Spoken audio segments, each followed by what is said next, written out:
Welcome to another edition of Drugs, Crime, and Politics, brought to you by the Drug Policy Forum of Texas. Good evening. I'm your host, Buford Terrell. With me tonight is my colleague, Clay Jones. Good evening. And we've just got all sorts of things to talk about. It's been a busy couple of weeks. It really has. There's been a lot of great things actually happening. Yeah, well, when you say great things so enthusiastically, what? New Jersey weed man. Yeah. They nullified his. Okay, now, New Jersey weed man.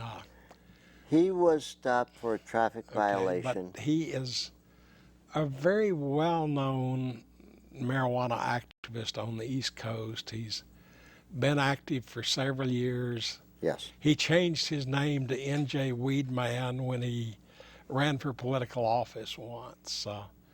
So anyway, what happened to the weed man? Well, they got him a traffic violation, and they found a pound of marijuana, 448 grams. Okay. And he was arrested, and he pled not guilty, trial by jury. Yeah. And I believe it was a 3-day trial. Okay, and where did this take place? In New Jersey. In New Jersey. Okay. And it was a 3-day trial, and he did his closing arguments, and he told the jury that while the trial was going on, he was eating cookies and brownies that were both laced with marijuana, that is the way he prefers to consume it, and that pound was all for personal use. Yeah. And he also told them that they did not have to pay attention to the evidence. Okay, now at that point, though, the judge interrupted him and outside of the presence of the jury told him that he could not tell the jury they had a right to ignore the law or the evidence, and that if he mentioned it again, he would be in contempt of court. So anyway, go on from there. Yeah, I guess he didn't say it a second time. He didn't say it a second time. And I guess the first time was enough, and it was 12 unanimous for not guilty. It just said, to me, it says the American public is starting to get really fed up with it. Well, a week or two before that in California, a man went on trial in front of a jury for supposedly violating the state laws in the way he was operating a medical marijuana dispensary. And in this case, even though he testified and admitted what he was doing running the dispensary, the jury in that case also acquitted him. That's so. American public is just getting fed up with it. It's Well, been all over the news for years and years. People continually getting arrested. That brings up a question that I want to ask the people out there. And you can call us while we're on the air at the phone number on the screen. If you're not watching the show live, you can email me at the address shown and I'll get back to you. But the question I want to ask you, and I haven't been able to find an answer myself yet, but to the best of anyone's knowledge out there, when was the last time in Harris County that someone actually had a jury trial on a misdemeanor case for possession of marijuana? When did anyone actually go to a jury on a marijuana case here? And frankly, even though I follow this reasonably closely, I can't remember one. But I believe Dean told me once that it was like 1987. It's been a bunch of years. Yeah. So, but yeah, these cases happen, and I think it does indicate that people aren't buying the drug war myths as much as they used to. It really fits along with what the polls are starting to show about the number of people that favor legalization. The numbers are just keep growing. Yeah. 73% across the nation think that it That's for medical marijuana. should be available For medically. legalization, I think it's finally gotten over 50%. Yes. Yeah. But 73% of the American public says marijuana should be available for people that are sick that it could benefit. Okay. And I keep jumping back to my old thing. When I was a kid, I was taught in school. We were so great because we could change the laws that we didn't like. And it's a hard fight. Yeah. It's and part of it, it's the old story, and I'm enough country boy that I've got some of these old stories that you can reason with a legislator or a congressman, but it's kind of like the old farmer that said he never had any trouble with his mules, that he could always talk to his mules reasonably, work things out, and that the mules would listen to a reasonable argument and do what he told them to. And his friends kind of laughed at him. And he said, well, I'll show you. I'll go get my mule to do something, but wait a minute first. And he walked off the other direction and came back carrying a long section of 2x4. His friend said, what are you doing with that 2x4? I thought you were going to talk to your mule. And the guy says, yeah, I'm going to talk to my mule and reason with him, but I have to get his attention first. And I think we're just now getting to the point where we're starting to attract the legislators' attention. Just like a little while ago, you were saying that we have a lot more federal officials that are coming out in favor of... Well, I don't know that I've said any federal officials have come out in favor of it, but legislators. What I'm seeing across the country this year is that all the way from city council positions to congressional elections, there have probably been more candidates this year that I have seen that have either spoken in favor of relaxing the drug war laws in some fashion, or at least spoken in favor of having open discussions about them than I have ever seen. But these open discussions aren't happening. No. You can't even get an opponent to come out publicly to speak about the drug war unless they're in an insulated situation where people can't ask them questions. Yeah. But as I say, I'm seeing the change in the political climate this year, in that for the first time, politicians are not just automatically, completely freezing up and refusing to even talk about the subject. A lot of them are now willing to at least talk about it, and quite a few are actually coming out in favor of making changes. It's a big change. And speaking of voting, the elections this year are 2 days from tomorrow. Yes. And one thing that I want to take just a minute here to alert people to, you've probably heard a lot about these crazy, suppressive, papers, please, photo ID voter laws. Our legislature passed one of those horrible things, but it's been set aside by a federal court so that you do not, I repeat, you do not have to have one of those limited kinds of voter IDs, photo IDs, in order to cast your vote. You just need something like your voter registration card, your driver's license, or a utility bill showing your address. And if you have any questions, the League of Women Voters has a great voter's guide. They're easy to find. And don't let anyone try to scare you out of voting or try to convince you that you have to have all of these unusual forms of ID to vote, because it's simply not true.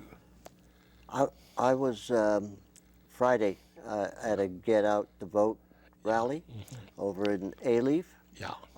They're actually forming marches through neighborhoods to pick up people to vote and marching to the voting Wonderful, stations. wonderful. Did the early voting start today, or does it Yes. start? Okay, it started today. So remember, you don't have to wait until Election Day. You can vote right now. They say early voting is heavy enough, you might have to stand in line, but it's worth the effort. I think this election is really bringing out a lot of people that Yeah. normally don't come out. Yeah. And I got to thinking that we've been hearing about these insane laws all over the country that are really trying to restrict the number of people that can vote, and requiring you to have paper birth certificates with raised seals on them and all of these other kinds of. And that's not the way we've been doing anything else in this day of smartphones and internet and Facebook. There are bound to be some smart people out there that can figure out a reasonably secure way that we can use our smartphones or our internet to register and vote just as securely as we do it with old-fashioned pencil and paper now. And it certainly would be more in keeping with the way we do everything else, and would certainly get more legitimate voters out to the polls than we're doing now. So this just a thought. I'm sure that we'll get shot down on this for, well, since everyone's using smartphones and Facebook today.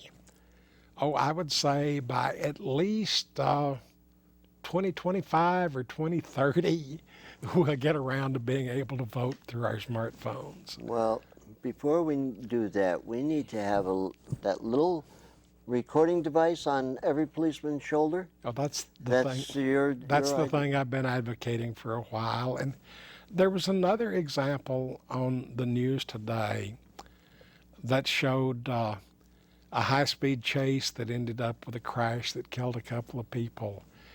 And the tape was made from a dashboard cam in the police car. These have been very common on police cars for several years now. Most of them turn on automatically when the police car starts flashing its blinker lights, and they record everything that happens. These have cut down immeasurably on the numbers of complaints of police misconduct on traffic stops. They have gotten rid of almost all of the he said arguments about what happens in police stops. That make traffic law enforcement much better. And our technology has gotten to the point now that we could do the same thing with a little bitty camera attached to the shoulder strap of a policeman's uniform, with a little Wi-Fi unit on his belt that sends it back to a locked up, sealed recorder that could be obtained only with a court order, so that everything that police officer does during his or her entire tour of duty every day would be recorded for examination later. This should, one way or another, virtually end all complaints of police misconduct. Now, a lot of times they would exonerate the police, which is fine. Other times it would exonerate a citizen wrongfully accused of a crime, which is even better. Yes, but that's probably the whole reason they wouldn't want to do it. I don't care what the police want to do. Their job is to do what they are told to do. And I think one thing most of us, including almost all police officers, forget is that their job is to enforce the law. And that means also enforcing the laws that limit what police officers are allowed to do. Anytime the police officers are not enforcing the laws that limit what the police can do, then they're nothing but gang members with badges. It's time we take a break, and we'll be back in a couple of minutes.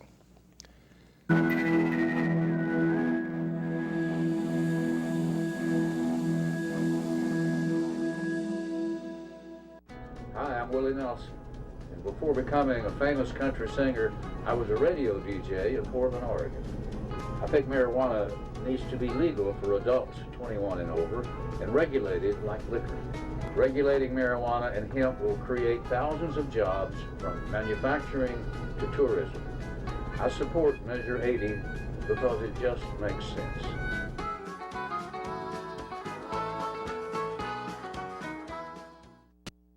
We all know where the money from non-medical marijuana sales is currently going. It doesn't need to be that way. If we pass Amendment 64, Colorado businesses would profit and tax revenues would pay for public services and the reconstruction of our schools. Let's vote for the good guys and against the bad guys. Let's have marijuana tax money go to our schools rather than criminals in Mexico. Vote for Colorado. Vote yes on Amendment 64. I don't like it personally, but it's time for a conversation about legalizing marijuana. It's a multi-million-dollar industry in Washington state and we get no benefit. What if we regulate it? Have background checks for retailers, stiff penalties for selling to minors. We could tax it to fund schools and health care, free up police to go after violent crime instead. And we would control the money, not the gangs. Let's talk about a new approach, legalizing and regulating marijuana.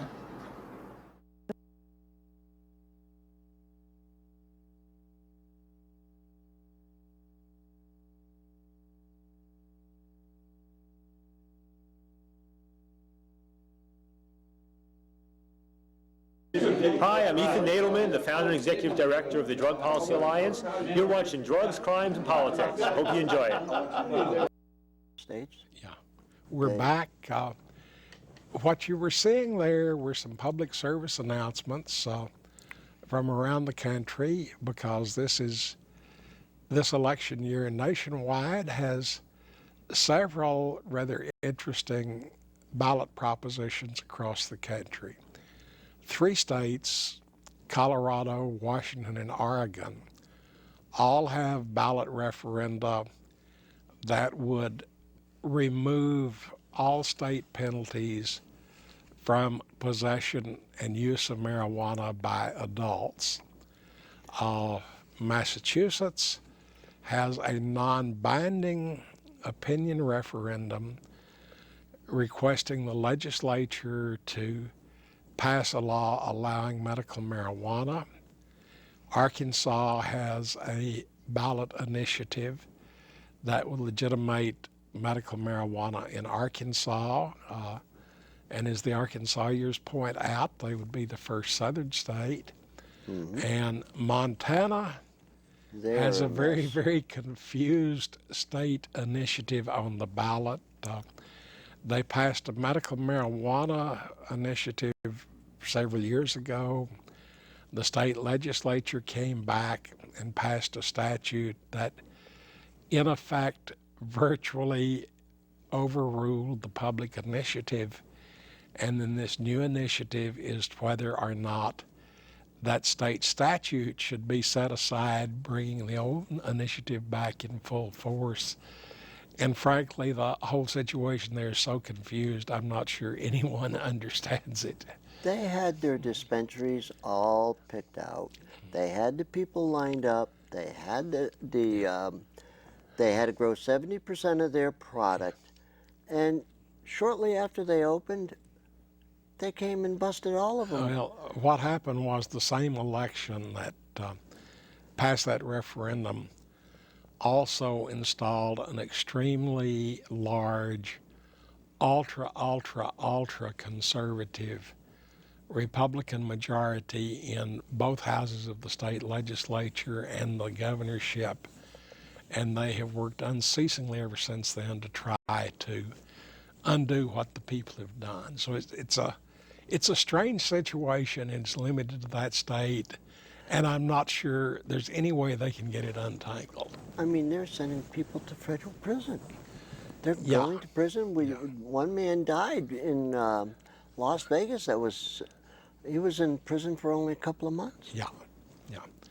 But one interesting thing happened with these green elections this year.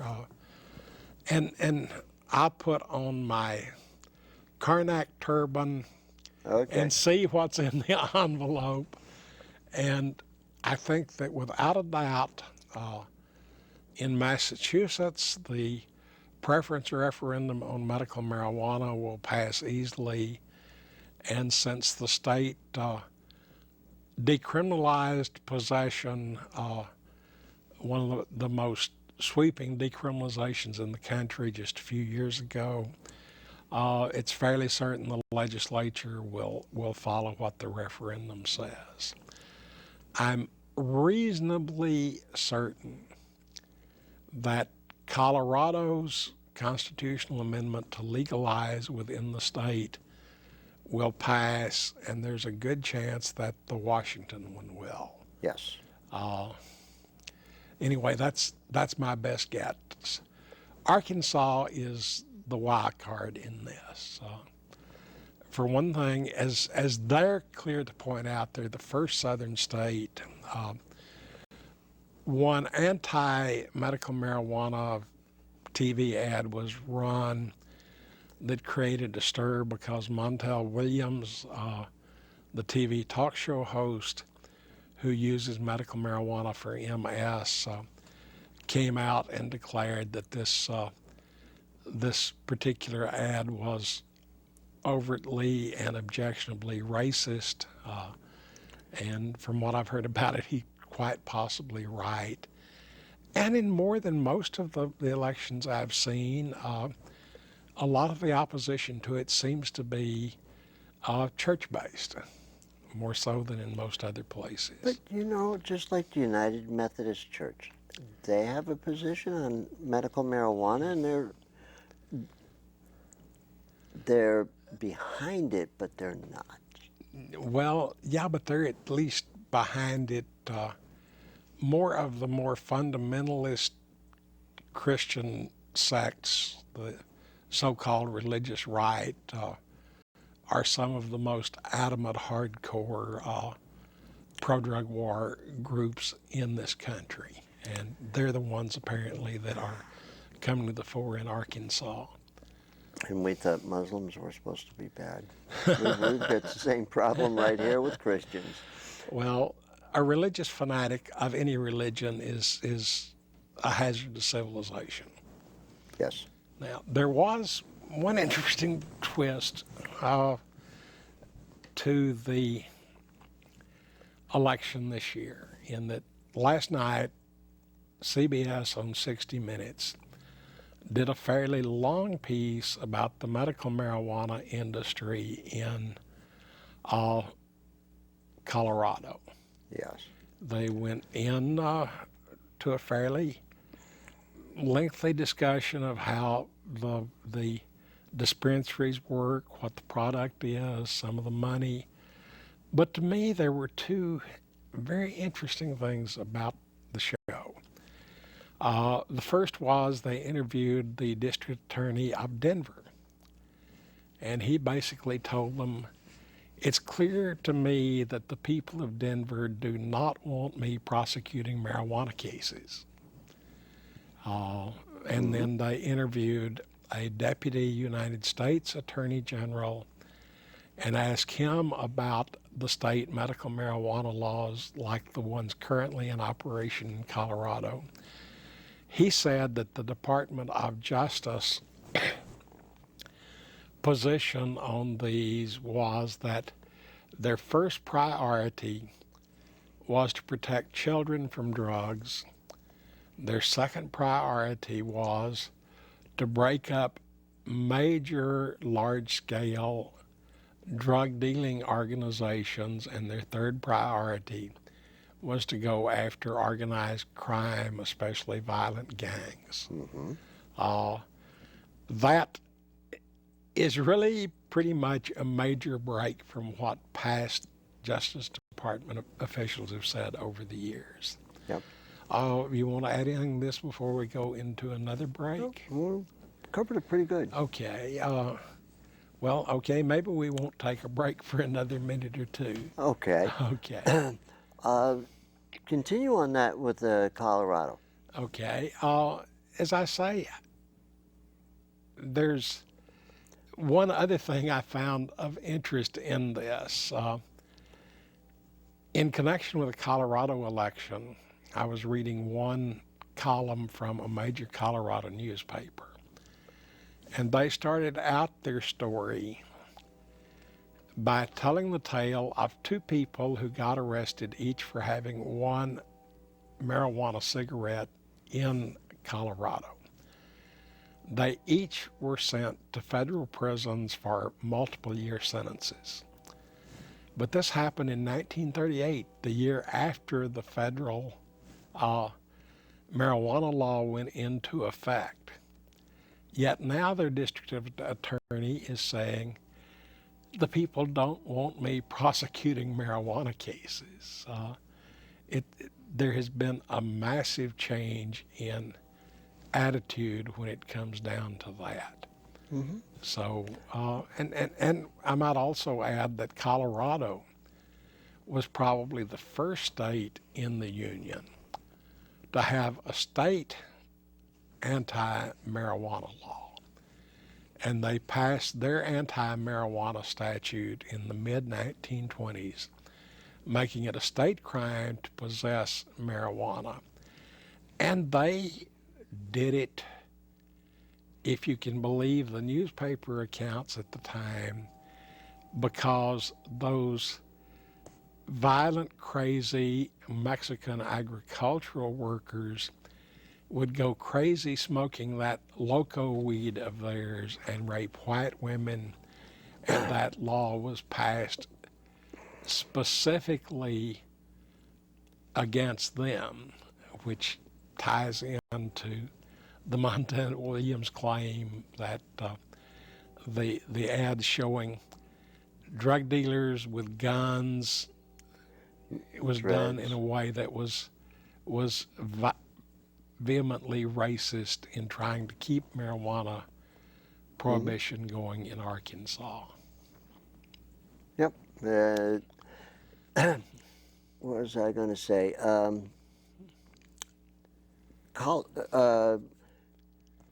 Wait a minute. Let me get my thoughts straight.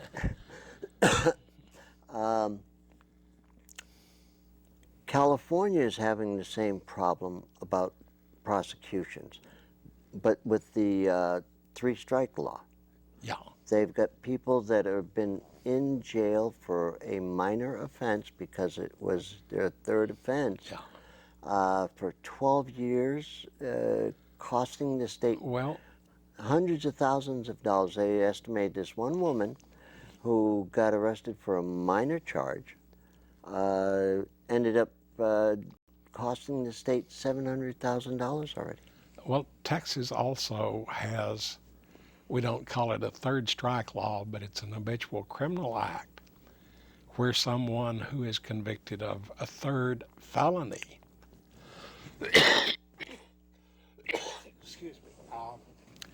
will be sent to prison for an extremely long sentence. And after this law was passed, one of the first people convicted on it ended up getting something like 20 or 30 years for writing a $300 or $400 hot check. So, yeah, these enhanced sentence laws are pretty vicious. But these early Colorado cases were not enhanced sentencing or anything. These were just simple possession of a single joint with no records involved. It's amazing that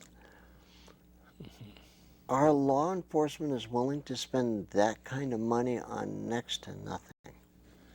Well, depending upon which prisons you look at, federal prisons, it's now up to around, I think, $50,000 a year to keep an inmate in a federal prison. To keep an inmate in a Texas prison is now up over $20,000 a year. And I think you were telling me that you looked at the figures and it's now up to over $40 a day. $42 a day. To keep someone in the Harris County Jail, plus the average meal is 91 cents. Okay. Now let's take a break. And when we come back, I've got an intriguing bit of Houston history for you.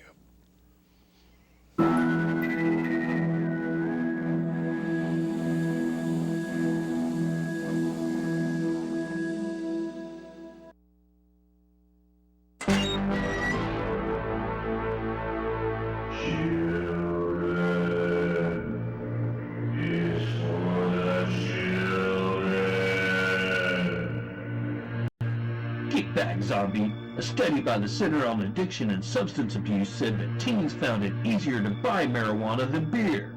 Drug dealers don't ask for ID.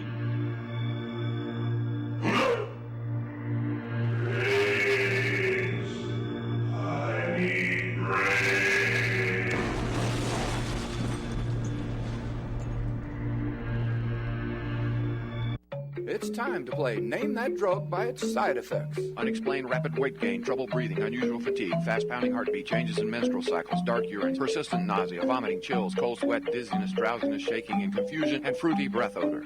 Time's up. The answer, Avandia for diabetics. Approved by the FDA. This week in drug war history, October 30th, 1995. President Bill Clinton signs legislation passed by Congress rejecting a U.S. Sentencing Commission move to reduce penalties for crack cocaine offenses to bring them equal with powder cocaine. November 1st, 1968. The UK's Advisory Committee on Drug Dependence releases the Wooten Report, recommending that marijuana possession should not be a criminal offense. November 1st, 2002. Every prosecutor in the United States has sent a letter from the Office of National Drug Control Policy and the National District Attorneys Association, urging them to make prosecution of cannabis crimes a high priority and to fight efforts to ease drug laws. November 2nd, 1951. The Boggs Act nearly quadruples possession for all narcotics offenses and unscientifically lumps marijuana in with narcotic drugs. November 3rd, 2001. The DEA raids the Los Angeles Cannabis Resource Center, a medical marijuana distribution facility, arresting its president, Scott Emler. City officials condemn the raid at a press conference attended by more than 100 center members. This is Steve Nolan for the Drug Truth Network. Hey, this is Tommy Chong, and you're watching Drugs, Crime, and Politics. Welcome back to Drugs, Crime, and Politics. We're joined on the phone by our old friend Dean Becker. How are you doing, Dean? I'm good, Buford. Glad to hear your voice. Yeah, I think things are jumping as far as exposing the fraud of this drug war. What do you think? I really think so. We've been talking tonight a lot about the upcoming elections. And I was mentioning to Clayton that one of the things that struck me this year is the unusually high number of candidates all the way up and down the political ladder who have been willing to speak out either against the current drug laws or at least saying that we need to re-examine them. And in particular up in Oregon, Washington State, we've had a lot of politicians standing up in office, city attorneys and sheriff candidates, that kind of thing. They're for legal marijuana. They want it. It's a good thing. It will help public safety and give better focus to law enforcement, which is the truth. And that seems to work. But mainly I think that we're seeing that politicians don't seem to be afraid of talking about the subject anymore. Well, you know, last week, Thursday or something, I was up at Lone Star College Kingwood campus, and I ran into Ted Poe, you know, our U.S. representative, and interviewed him in the hall, got a little bit of discussion about bail bonds and that kind of thing. Yeah. But I told him, yeah, you know, I report the Drug War News for Pacifica. He says, I know. I said, well, you want to come on the show? And he said, yeah, let's do it real soon. You might be surprised at the way I think about the drug war. Well, so let's see. I mean, I hope to get that done here in the next week or two. That would be an interesting interview to hear. I'll have to admit that that's one I know I'll tune in on. Sure. And, you know, Ted and I went to high school together. He was in my homeroom, that kind of thing. So I can just call him Ted, and he don't seem to mind. So maybe you just never know. I think there will be a Republican someday leading the way, you know, screaming bloody murder that this drug war doesn't work. You mean other than Ron Paul or Gary Johnson? Okay. And I don't know about Ron Paul being a Republican, to tell you the truth. But he's more of an independent thinker. I think we put labels on ourselves that don't necessarily apply to the way we really think. Yeah. Is Nathan still there with you or what? He wasn't able to make it tonight. He wasn't able to make it. Well, heck, I had something I wanted to share with you. A couple of things I got coming up. I'm hoping that folks can attend. They're both open to the public. Right. And the first one is this Saturday out at the University of Houston. The National African American Forum is having an event. It's going to be in the morning from 9 a.m. to noon. And the speakers, check this out, is going to include the Republican District Attorney candidate Mike Anderson, the Harris County Sheriff, who's running for re-election, Adrian Garcia, and the HPD Executive Police Chief Michael Durden. And it's also going to feature a mock trial by Texas Southern University Law Center. And they're going to address and try to make recommendations for resolution, really, of the caste system of racism. Right. And they're talking about in the areas of criminal justice system, health, housing, education, and economic development. Right. And truthfully, what they want to focus on is this new Jim Crow system we have in place. They very much love the book by Michelle Alexander and think it has some lessons that we all need to learn. You know, Dean, you and I both jumped on that book early. Oh, yes. And it has really surprised me the way that it has caught on with everybody across the country. And not just black or white or rich or poor or left or right. That book has really made its mark. And I mean, as an example, today on both the morning and evening Democracy Now!, they were featuring a speech given by Michelle Alexander talking about the new Jim Crow. This is resonating loudly across this country. Now, this gathering this Saturday, National African American Forum at the University of Houston. It's going to be from 9 a.m. to noon this coming Saturday. It's going to be hosted by Dr. A.D. Berry Sr. He's the bishop at the Foundation Church International. And get this, the Master of Ceremonies is going to be yours truly, representing law enforcement and prohibition. Well, congratulations, Dean. Are there any ticket requirements or any? No, it's absolutely free to the public.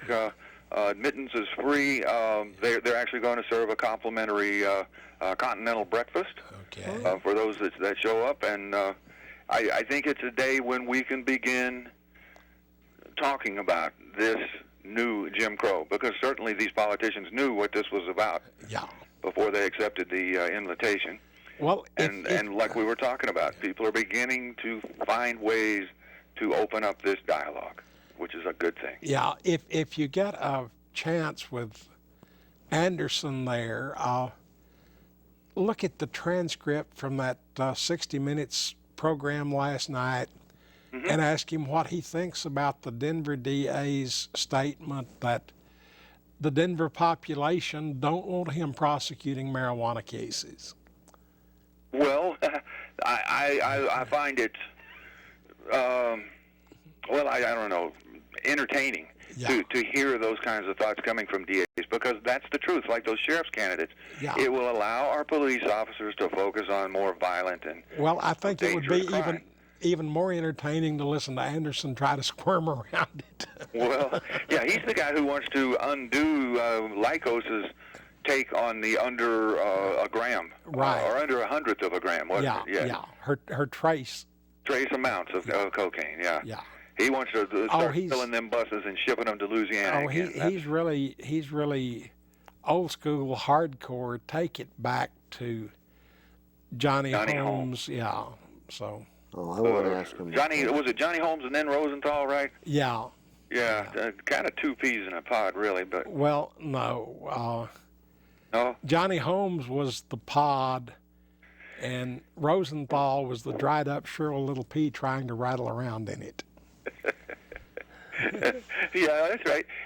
I remember now. He quit his office because of his drug habit. One of the more ironic instances ever. Yeah.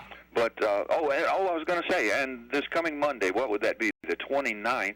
Okay. I'll be speaking at Kingwood at Lone Star College there. Okay. Going to give a presentation, the unvarnished truth about the drug war, and folks are invited to attend that as well. I've been told to have folks come out if they want to, and that's at Kingwood College 3 to 4:20 p.m. I didn't arrange that time. Well, and I'm not going to ask what happens when you all adjourn at 4:20. I can only guess, but it's only 4:20 time. We'll see. Okay. But I just wanted to let you know about that, and it'll be my first time to ever use a PowerPoint, and okay. Well, it's a tough one to look at, I promise you, but maybe it'll entertain and educate too. Okay. Well, tell me, Dean. I didn't hear. Tell me, if we can't get enough of you by listening to you on Saturday morning at U of H and by listening to you the next Monday in Kingswood, is there some place in between, like maybe on Sunday evening, that we can hear more of you? All right, yes. This coming Sunday at 6:30 p.m., you can listen to us on KPFT. That's the Cultural Baggage Show. It's at 90.1 FM on your dial, okay. 90.1. One of my major guests I'll be having is Mr. Ethan Thampy, and he heads up an organization looking into the need for forfeiture reform. As you're well aware, Buford, they're making their budgets these days. They're not even asking the city coffers for a penny in certain cities because they're making all the money they need and more by taking people's worldly goods because they had drugs somewhere nearby. Which removes a very extremely important citizen control over police activity. You bet. Yeah. You bet. And I believe it's Houston. Aren't they buying a complete new automobile fleet at the forfeiture fund? No, I haven't heard those. It would not surprise me. It pays at least a major part of it. And where's your website, Dean? Oh, yes. There are hundreds of my shows that are available at DrugTruth, TRUTH, drugtruth.net. Okay.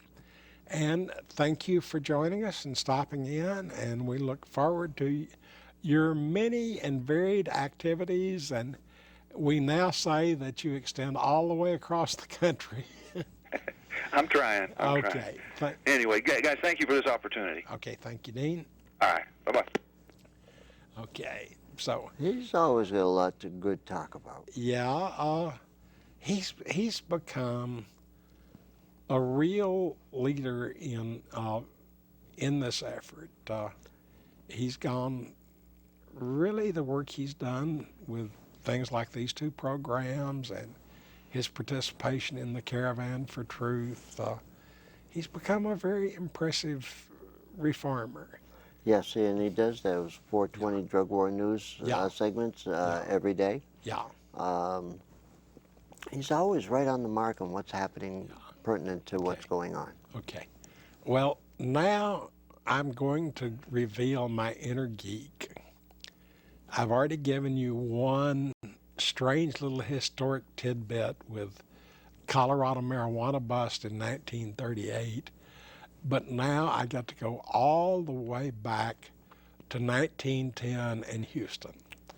And this is based on a column a couple of weeks ago in the Houston Press, which in turn was based on a 1910 article in the Houston Chronicle.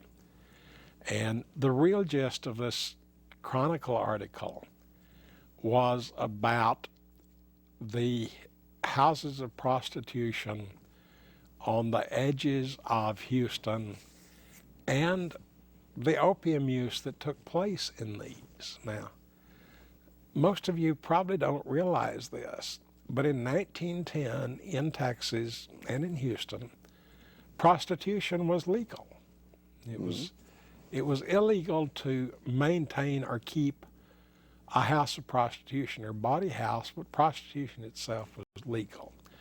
But the hook this story hung on was a large-scale raid and series of arrests in El Paso in 1910, where federal agents seized a large amount of opium, and the people they arrested were sentenced to long-term severe sentences in the federal penitentiary in Leavenworth. Now, what makes this fascinating to me are three things. The first is it's the first recorded incident I have found of enforcement of the United States' first drug prohibition law, which was the smoking opium exclusion ban of 1909.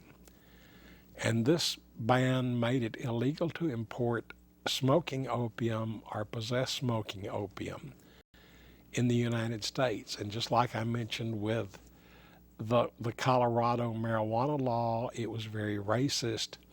It was aimed particularly at Chinese immigrants. So this was the first enforcement I can find of the first anti-drug law. The second thing, it happened in 1910, and it was the first case I have found involving the transportation of illegal drugs from Mexico into the United States. And 1910 was also the year in which the Mexican Revolution really broke out, and then it continued until the middle 1920s. And the last thing that's particularly fascinating about it was this was 5 years before El Paso passed one of the earliest anti-marijuana statutes in the country with its anti-marijuana ordinance of 1915. So we'll take another break and be back in just a couple of minutes.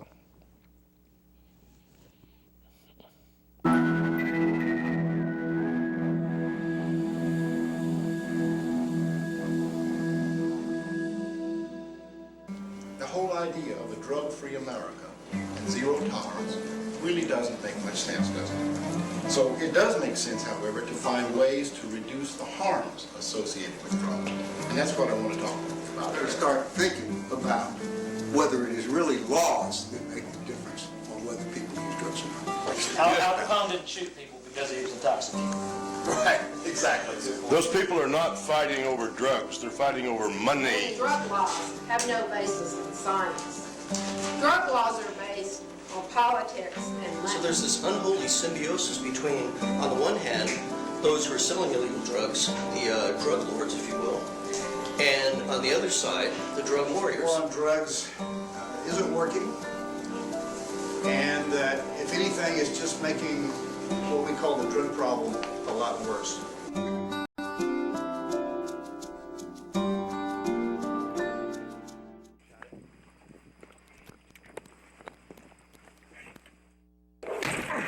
It's a no-knock raid, don't be afraid. We'll shoot your dogs in front of your kids, 'cause we are the SWAT. We're here for your pot and all the cash that you've got. We are adrenaline junkies taking orders from the top.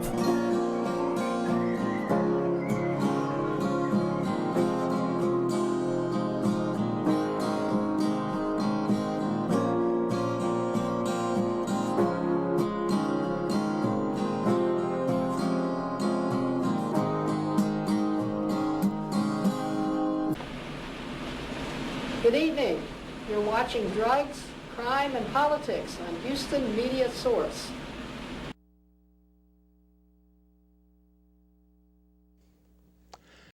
Well, we've had a kind of a busy evening. One other thing that you brought up was a change that's taking place in France. Oh, yes. France has introduced to have safe injection sites, which means that there'll be places that you bring your narcotics. Yeah. There'll be supervision there that you use clean needles. There'll be help there for you. Proper counseling. site supervision. If you overdose, there's somebody there that can give you the antidote. Yeah. And I think the article said that the Ministry of Health said that these should be available in some locations by the end of the year. Right. And these started out in the Netherlands in 1997. And they've since spread virtually all over Western Europe and into Canada as well. Yes.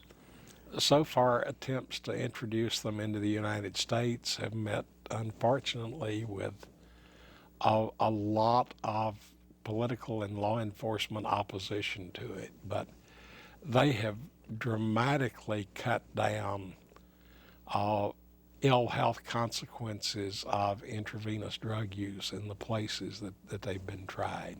Really? I mean, it seems like we would rather let people do things dirty, nasty, and then we have the end results to end up with hepatitis, HIV, all these others. You know, I have actually heard people in this country say that if people are going to break the law and use drugs, then they deserve to get AIDS.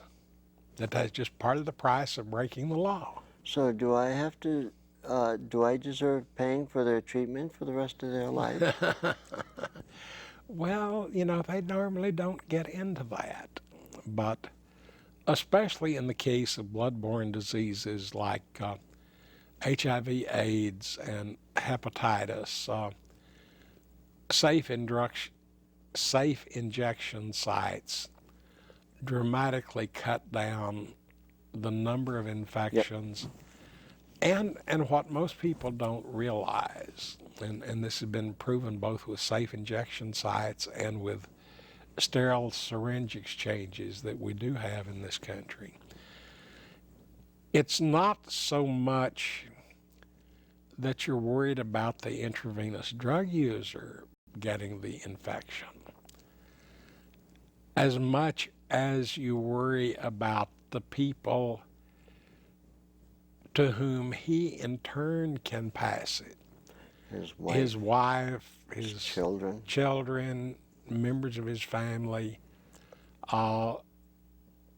It's not one of these price you pay for breaking the law. It's you put the whole community at risk when you allow these infections to spread. You know, we need to be giving out condoms in the Montrose and every other area. We need to be giving people clean syringes to be able to use. Mm-hmm. All we're doing is we're just delaying the problem till later in life. Yeah. And the I read a thing this week. There's only, they say, an estimated 350,000 intravenous drug users in the United States. That's probably about right. And for 350 million, how many billions do we try to spend to save them? Well, I don't know how much we spend to try to save them, but we spend a whole lot trying to lock them up in cages. Well, our government thinks that's saving. Yeah.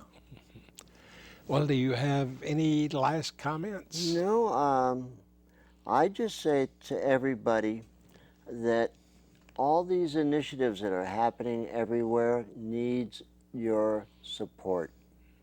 However you can give it, I know they can use it. Whether it's 80 in California or 502 of Washington, all these referendums, it takes effort to get them going, and you do need to give whatever you can give.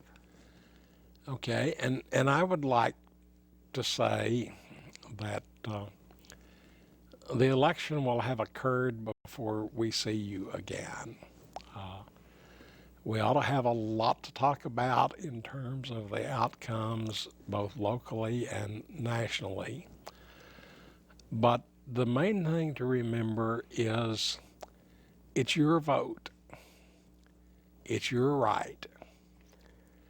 And if you don't go out and exercise that vote, you have no one but yourself to blame for the results. Yep. It's only your government if you take charge of it, if you find out what the issues are, what the people involved, who they are, and what they represent, and if you exercise your franchise and go out and cast your vote. I don't know how many of you remember just a few years back, after the really bloody part of the war in Iraq, when the first post-war Iraqi elections were held. And since it's to some extent a non-literate society, they kept track of who had voted, because when you cast your ballot, you then stuck a finger in a jar of purple ink. And I still remember the news footage of these smiling, laughing people going around waving their fingers, showing I've voted. I want you to at least think that you're showing your purple finger and going out and publicly smiling and saying to the world, I voted, my vote counts, it's my government too, and we hope that the next time we see you, you'll still be smiling, because you'll know that your vote made a real difference in the kind of country we have. And let's just hope that our 3 states legalize. Well, as I told you, my crystal ball earlier in the evening said I'm fairly certain Colorado will legalize. I'm fairly certain that Massachusetts will recommend medical marijuana. I think Washington will legalize. I'm not as sure there. And I'm making no predictions about Oregon, Montana, or Arkansas. Those are totally wild cards as far as I'm concerned. I'm just hoping people have gotten fed up with the things like Montana's doing to the law that the people brought in. That one I won't even hazard a guess on. So we will see you next time on Drugs, Crime, and Politics. And until then, good night to all of you. Clayton and I will be back to see you fairly soon. 2 weeks.